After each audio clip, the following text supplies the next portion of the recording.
आज हम बात करने वाले हैं कि दुनिया में आज भी मंदिरों में पूजा करने के साथ साथ लोग काले जादू पर भी उतना ही विश्वास करते हैं। ये कहानी है उत्तराखंड के पिथौरागढ़ जिले की, जहाँ कुछ साल पहले घने जंगलों के बीच एक पुरानी हवेली हुआ करती थी। लोग उसे काली हवेली के नाम से जानते थे। कहा जाता है कि जो भी आज तक उस हवेली में गया वो आज तक कभी लौटकर वापस नहीं आया।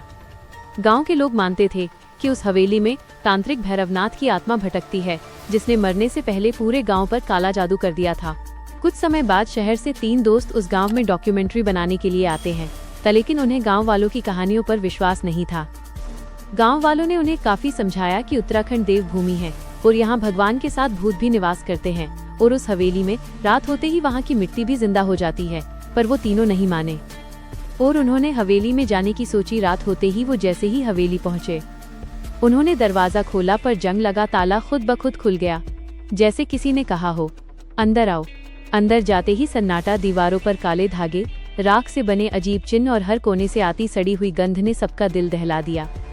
मानो ऐसा लगता हो कि आज भी कोई यहाँ अपनी तांत्रिक प्रक्रिया कर रहा हो। उनमें से नेहा नाम की लड़की ने जैसे ही कैमरा ऑन किया तो लेंस में कुछ दिखा, एक छाया जो पीछे से गुजर रही थी, जबकि वहाँ कोई नहीं था। नेहा डर गई, लेकिन उसका दूसरा दोस्त बोला कि ऐसा कुछ नहीं है, ये सिर्फ तुम्हारा भ्रम है, और वो आगे बढ़ गए। उन्होंने एक कमरे में पुराने मंत्र लिखे देखे और बीच में एक बड़ी राख की थाली रखी थी। रवि नाम के लड़के ने जिज्ञासा में उसे छू लिया।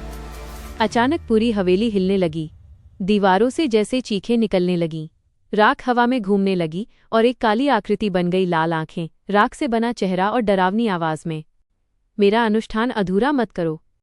रवि बेहोश हो गया। नेहा और अर्जुन ने उसे उठाने की कोशिश की, पर उसके शरीर पर अजीब चिन्ह से उभर आए, ठीक वैसे ही जैसे दीवारों पर बने थे।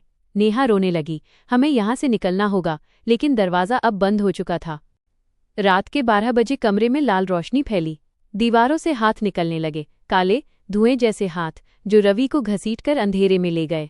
उसकी चीखें कुछ देर गूंजी और फिर सब शांत हो गई। अर्जुन और नेहा किसी तरह खिड़की को तोड़कर जंगल की तरफ भागे। अर्जुन ने तभी पीछे देखा, हवेली की छत पर वही काली और डरावनी परछाई खड़ी थी और मुस्कुरा रही थी।